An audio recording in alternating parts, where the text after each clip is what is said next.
Alain Minet, bonjour et merci de vous être déplacé dans le locaux pour répondre aux dernières questions des internautes. Alors Alain, première question, est-ce qu'on peut mettre un 5D sur le drone? Alors bonjour Valentin. Oui, celui que j'ai acquis donc est prévu pour monter du matériel jusqu'à 6 kg.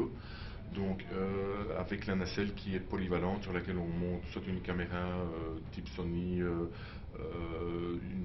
une caméra infrarouge aussi, ou alors des appareils photo. Le 5D passe très bien là-dessus et peut être embarqué, oui, tout à fait.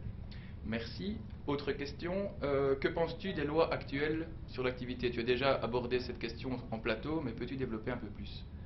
Oui, en fait, nous, à la Fédération des utilisateurs de drones à titre professionnel, donc on se bat pour qu'il y ait un cadre légal, que l'usage du drone soit réservé aux professionnels, avec un passage de brevet, avec des autorisations, avec des assurances en ordre, donc pour vraiment bloquer le cadre et que les choses se fassent de manière professionnelle, en fait. Donc actuellement, il n'y a pas de brevet ou de permis pour pouvoir piloter un drone. Oui, non, tout à fait. Maintenant, on tombe sous la loi des gens qui utilisent des modèles réduits, donc en aviation. Donc, que dit la loi?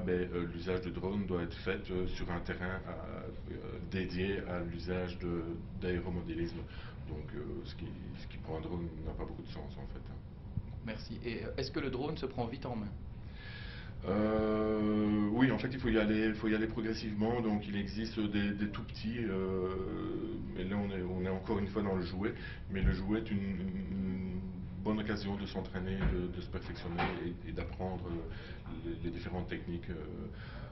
Mais c'est quand même, faut toujours garder à l'esprit que c'est un engin volant, un engin volant, on peut perdre le contrôle, donc c'est quand même délicat comme pilotage, tout à fait. Justement, est-ce qu'il existe des logiciels permettant de s'entraîner à piloter un drone? Oui, donc il existe un logiciel un simulateur donc, sur PC qui vous permet de vous entraîner virtuellement avant d'être relâché dans la nature. Très bien. On nous demande aussi quels sont tes projets pro avec ton drone. Alors, comme je l'ai dit un peu sur le plateau, donc moi le drone c'est un outil parmi l'éventail de mes services, donc dans l'immobilier. Donc je suis photographe, donc je fais des shootings statiques de biens à vendre ou à louer. Le drone me permet aussi dans certaines situations de faire des vues aériennes du bien, donc en général c'est des biens un peu plus sympas.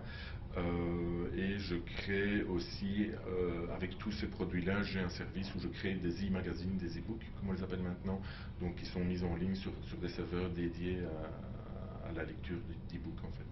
Très bien, on publiera donc les liens en même temps que la vidéo. Tout à fait. Et dernière question, peut-on utiliser un drone à l'intérieur?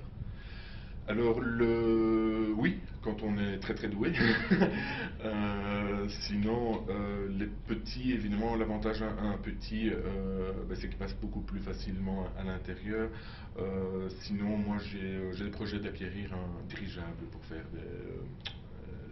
des survols à l'intérieur. Dirigeable qui est beaucoup plus tranquille comme bestiole que le drone qui est Volatile. plus volatile. Voilà.